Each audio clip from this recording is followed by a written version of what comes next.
Përmbytjet nga shirat kanë marrë dimensione të reja dramatike, proporcione të reja dramatike në mbar vendin. Narkoqeveria është në narkoz të plot, është jashtë çdo lloj imagjinate, jashtë çdo lloj standardi, që në kushte kur mira banesa, dhjetra mira qytetar kanë shtëpitë e tyre të përmbytura, kanë bizneset e tyre të përmbytura, kanë jetën e tyre të kërcënuar.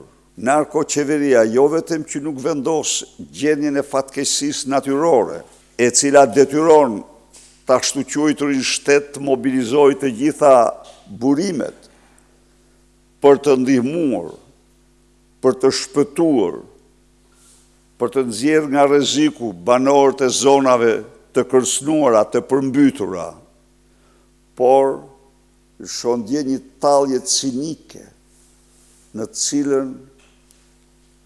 cilën pretendon se opozita po e akuzon për përmbytjet në Greqi dhe në Itali, një fantazi e smure, një fantazisti të sfazuar.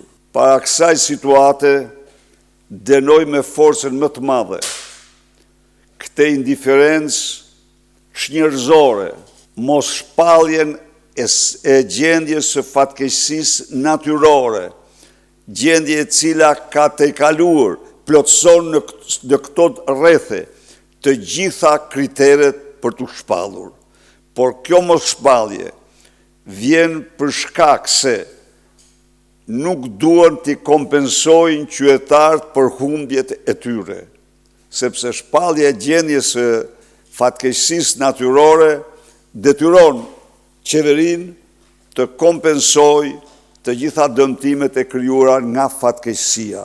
Këtu qëndron fakti që qeveria, narkoqeveria dhe Edi Rama sodisin.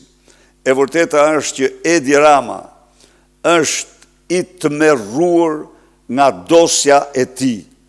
Në çdo rrjesh të dosjes Balluku, Edi Rama lexon emrin e tij. Dënoj këto qëndrime me forcën më të madhe, u bëj thirrje qytetarëve të angazhohemi për të nxjerrë sa më shpejt Shqipërinë nga kthetrat e këtij klani mafioz të rrezikshëm, aktualisht më rrezikshëm në Europë dhe ndër më të rrezikshmit në botë.